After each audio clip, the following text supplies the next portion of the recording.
여러분 안녕하세요. 간보는 의사원입니다. 요새 코로나 끝나고 술자리 진짜 많이 들지 않았나요?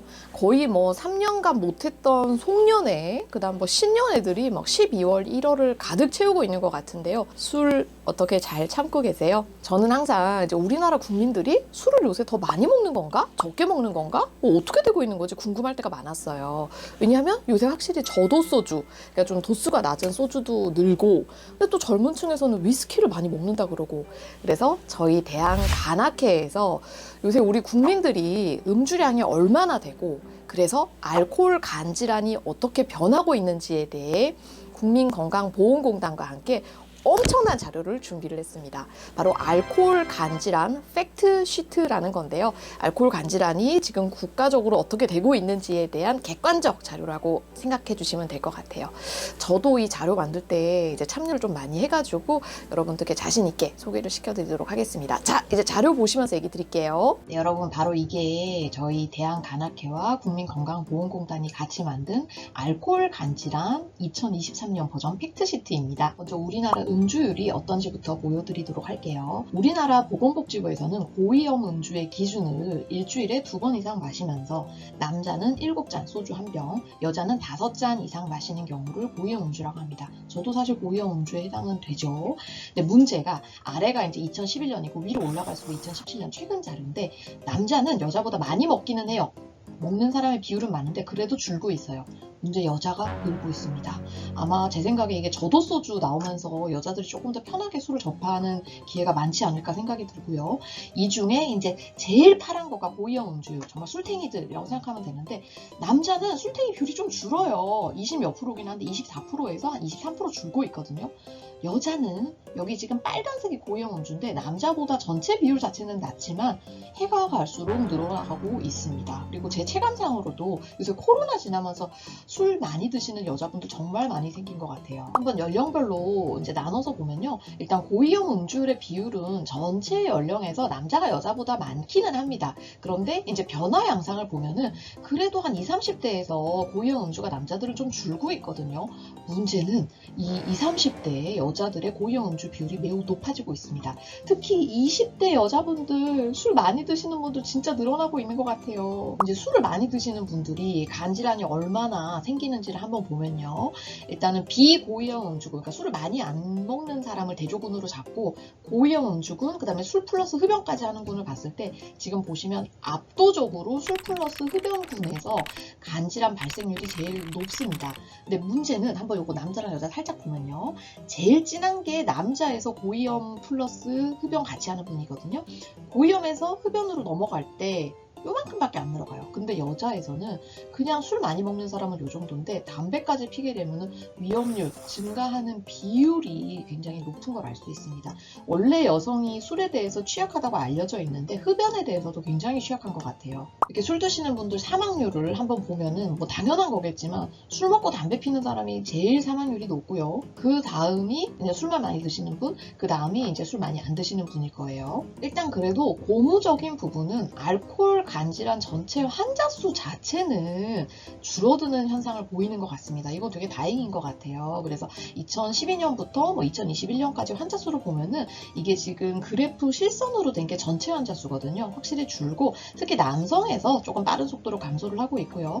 여성에서는 감소를 하는 것 같긴 한데 그래도 일정한 비율이 좀 유지가 돼서 약간 걱정이 됩니다. 실제 알코올 간 질환 진단받은 사람들이 얼마나 많은지를 보면은 젊은 남자들에서는 확실히 줄고 있어요. 젊은 남자들 이제 예전만큼 술 많이 먹지 않습니다. 근데 이제 남성에서도 약간 나이 드신 분들은 오히려 조금 늘어나고 있고, 여성은 보시는 것처럼 많습니다. 그러니까 좀 주는 것 같긴 한데 특히 약간 이제 50세 이상 그리고 60세 이상 여성분들에서는 오히려 알코올 간 질환이 늘고 있어서 우리 노인분들의 음주에 대해서 조금 관심을 가져야 될 것 같습니다. 이제 요 그래프는 우리가 알코올 간 질환 전체 환자가 있을 때 알코올 간 질환에서도 경증이 있고 그 다음에 중증이 있잖아요.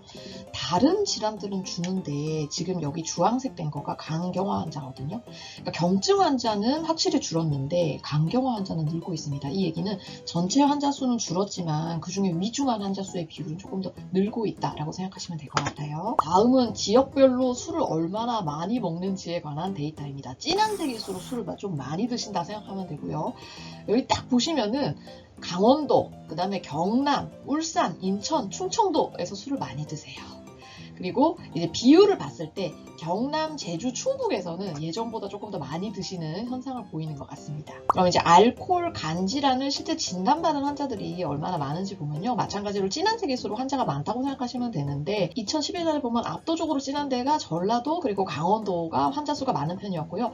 다행히 시간이 지나면서 여기 전라도 색깔이 옅어지고 있잖아요. 그래서 전라 지역에서는 이제 알코올 간 질환 발생률이 조금 낮아지고 있구나라는 좋은 데이터입니다. 다음은 한 번 이제 알코올 간 질환, 술 때문에 간이 좀 안 좋았어요 라는 얘기를 들은 사람이 간경화로 얼마나 많이 발전하는지를 보면요. 놀랍게 3년 동안 평균적으로 20% 정도의 환자들이 간경화로 됩니다. 그리고 이건 남녀 비율이 거의 비슷해요. 그래서 이 3년 만에 20%가 간경화가 된다? 굉장한 수치입니다. B형간염, C형간염도 이렇게 빠르지는 않거든요. 그래서 뭐가 됐든 아무리 경증이라도 술 때문에 간이 좀 안 좋다라는 얘기를 들은 사람은 그 즉시 술을 끊으셔야지. 안 그러면 대부분 3년 안에 간경화 올 확률이 굉장히 높아지기 때문에 금주하셔야 됩니다. 그럼 이제 알코올 간경화로 가는 비율이 이 연령별에 따라서 어떻게 되는지 보면요. 아무래도 연세 높은 분들이 당연히 이제 누적된 술량이 많으니까 간경화 갈 가능성이 조금 높아요. 젊은 축, 뭐 20대나 아니면 30대에서는 뭐 그렇게까지 고령층에 비해서 높지는 않지만 어쨌든 한 40대나 50대 이상에서부터는 술 때문에 간이 안 좋다는 얘기가 한 번이라도 들리면 신경을 좀 쓸 필요가 있겠습니다. 다음은 한 번 이제 알코올 간 질환을 진단받은 사람이 3년 안에 간세포암, 간암이 생길 확률을 한번 보면요. 다행히 아까 간 경화 20%보다는 좀 낮은 수치죠. 한 2.8%에 해당하는 것 같아요.